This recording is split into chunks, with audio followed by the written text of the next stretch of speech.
What is going on, folks? It is Saturday morning. It's ridiculously super early. It is 3:30 in the morning, and I am up even earlier than normal because I am headed down south to watch Ironman 70.3 Oceanside. It is going to be an amazing race. There's a stacked pro field as well as a bunch of my teammates from Yogi Triathlete doing the race. One of them is BJ, who is my coach, so I can't wait to go down and cheer them on because I've actually never spectated at an Ironman or a half Ironman, so it's gonna be a whole new experience for me, but I can't wait to cheer them on. And after last year, I got disqualified at that race, breaking a speed limit, and I just kind of left there, kind of soured, and was like, you know what, I'm not doing that race next year, and just wasn't feeling it. Well, I'm going down, and I'm hoping that it will light a fire, and that as soon as registration opens up, I will register for 2023. We'll see what happens. No commitment yet, but I'm thinking that's gonna happen. But I just got done jumping on the scale, and I hit the lowest weight I have been so far this year. I am headed back down 198.3, finally broke into the 190s. I was kind of coming down from 210 and hit that 201, and it was just so close, finally. 198.3. So I told you guys in the last video, I'm shooting for 190 or below. So I've got 8.3 pounds, and this is week 14. So 14 weeks left of training. I'm feeling really confident that I can drop 8 more pounds and get down to 190.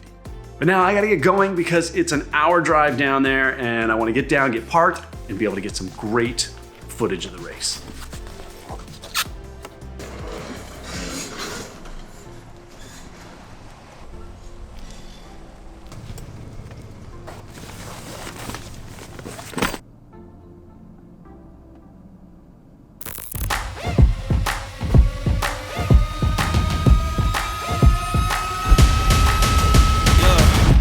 Might not wanna get close. We a little wild war.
Well, I am back home. It is Sunday morning, and I'm about to hop on the trainer. I got a 3.5 hour ride, gonna hit some hills on Zwift, then follow it up with a quick 10-minute run just to get those muscles moving after being on the bike that long.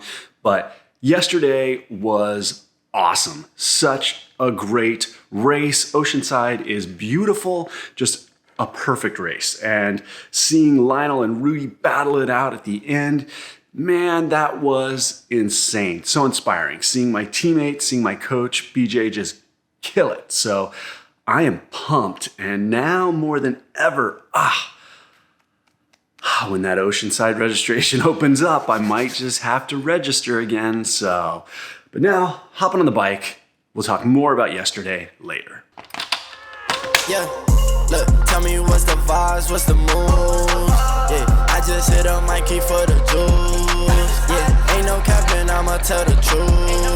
I've been winning for so long, it's hard to lose. Yeah, deal, be my source, Christian like Dior. Yeah, I can't start when I'm far, just get back up. Yeah, I've been quiet all along on my TP toes. Yeah, I can't keep it to myself, I just give and go.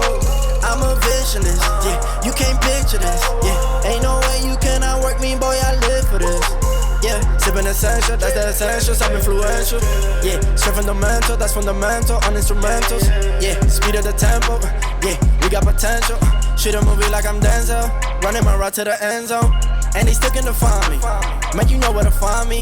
I'm tryna get me a Grammy so I can dedicate it to my granny. Look, tell me what's the vibes, what's the mood? Yeah, I just hit on Mikey for the juice.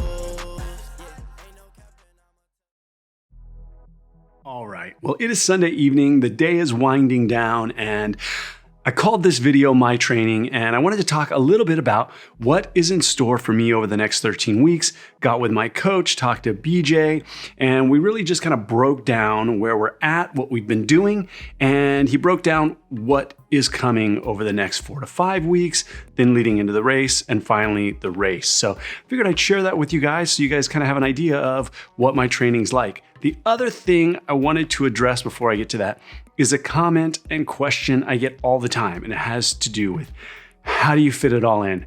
How do you get it all to work? How do you do your job and work with your family and spend time with the girls and get all the workouts in? Well, I took some notes so I could share with you basically what my week looks like, as well as how I make that happen. So let's take a look at that. I've got a few pages worth of notes here. So let's just real quick run down the schedule, right? So Mondays are my least busy day. So that is a night where I have no sports in the evening. I actually don't even have that many work meetings, which is really nice. So it's just a nice day where I get caught up on work. I don't have anything in the evening. The evening is family time. But as I go through this, what I want you to notice are two things right off. Every day I get up about 4:30 a.m. every single day. And every day I do my best to go to bed by 9:30 every day. That way I get at least 7 hours. I'm shooting for 7 hours sleep. Sometimes I might get 8, but typically if I can get 7, I tend to be able to operate on that. And I wake up at 4:30 without an alarm. Mondays, I have a swim and a run. Typically I work those in. 5:45 in the morning are all of my swims. I'm in the water 5:45 a.m. I get an hour and 15 swim, get out by 7 a.m., back home to work, start working my day.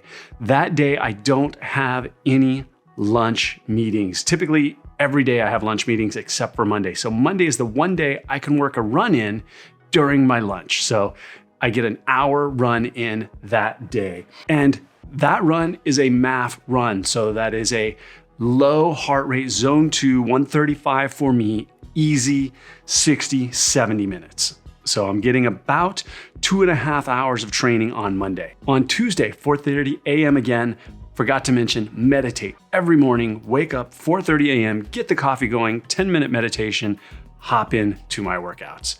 So Tuesdays, I have right now about a 75-minute ride and get on the bike. That's on the trainer right here using Strava, whatever my prescribed workout is for the week for that day. Then I work until 5. That night I have a club run. So grab my daughter, take her to volleyball at 5:30. From there, shoot over to the running store, run for an hour. That's typically like a tempo run.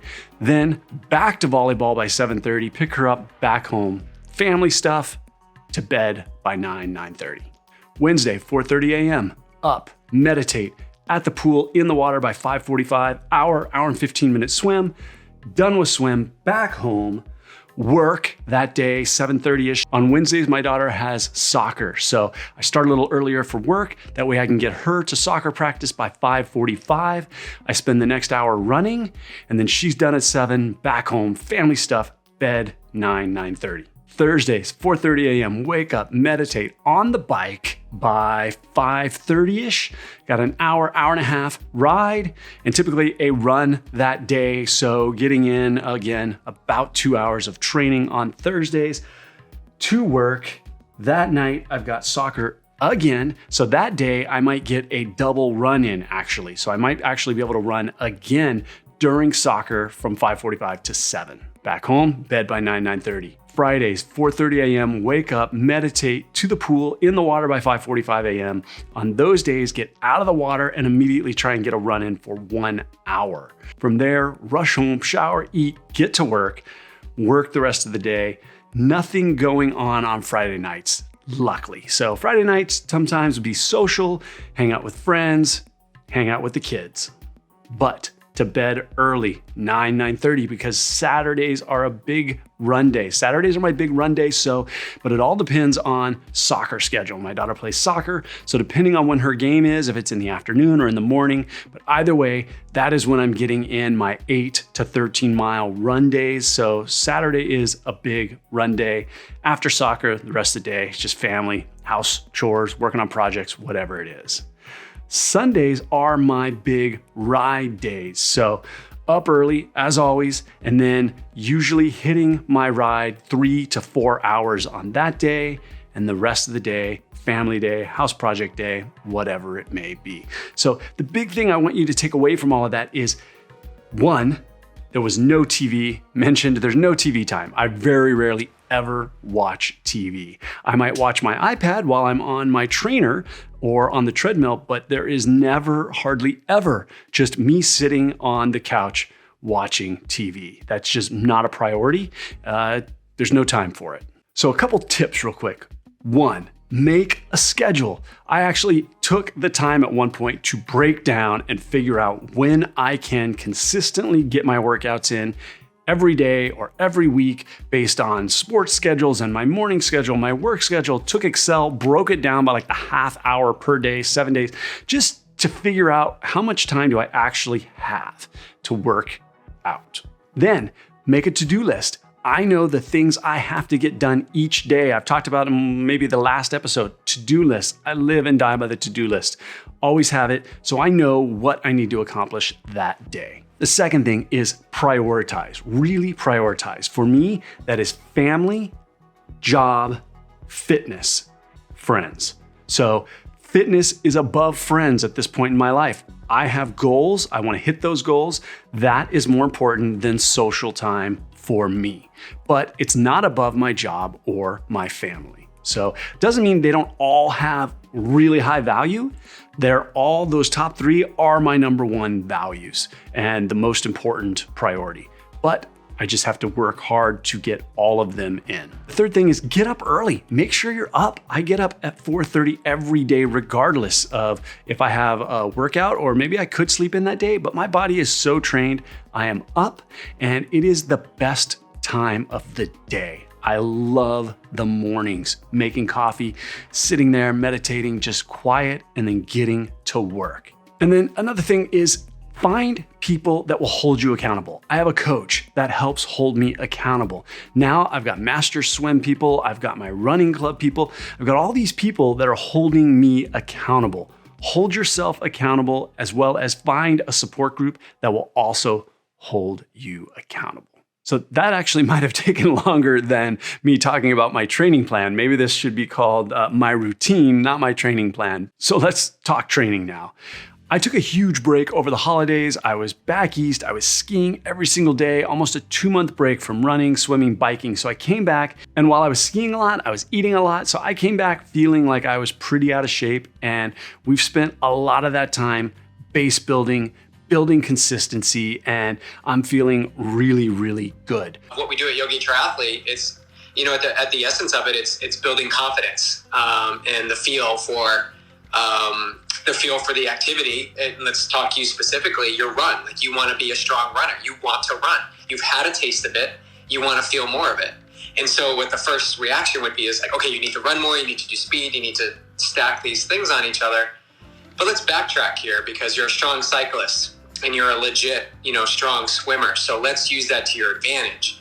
And what happens most often is we focus too much on the run, and we say, oh, well, we're still going to go hard on the bike, and we're still going to go hard on the swim, and mixing all of that together, you're risking a lot. So you want to continue to be fit on the bike. And then we start to move to more progression runs, where we start to back that up a little bit. Maybe we do, and you're not starting to see it yet, but you will start to see it. Like 4 times 4 minutes at race pace at the end of a block of a run.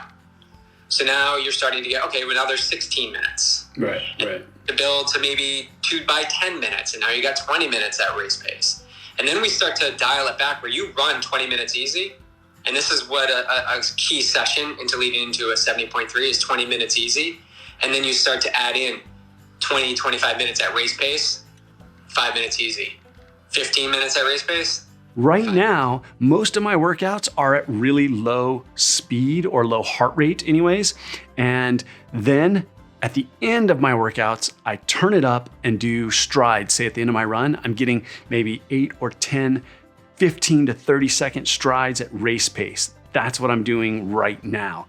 But as we progress in about 5 weeks, that race pace portion of my workouts is slowly going to get longer and longer and longer until the majority of a workout is race pace, and I am putting in the pace that I want to be working at during Ironman 70.3 Oregon. So that's going to start to happen in 5 or 6 weeks, and it's slowly going to progress, and the race pace, which is at the end of the workout, is going to get longer and longer and longer and become a bigger portion of the workout. Now, for me in this race, I'll really start to taper about a week out. So really the Sunday before, I will really start to cut the volume back for the week before, but then I'll be upping the intensity. Short workouts, but hard workouts. So the plan is simple, and the great thing about the way my coach works is it's adjusted almost daily based on how I'm feeling. So if I'm feeling run down, if I'm not getting the workouts in, if I have to travel, then he takes care of that, restructures the training, and we adjust on the fly based on how I'm feeling, and that works great. But that's it. I've been talking forever now, so I am done with this video. I hope you guys are doing great. Thanks to all of you who have been supporting Endureus. The orders have been going in for shirts and hats. Awesome. I greatly appreciate it. Can't wait to make the next donation. But that's it. I'm going to leave you with some clips of what has been going on outside on all the projects. Side yard driveway is almost done. So close. Then the backyard portion needs to be done, the grass and the sprinklers. And while that's been going on, my garden, all of the tomatoes are planted, the water is in.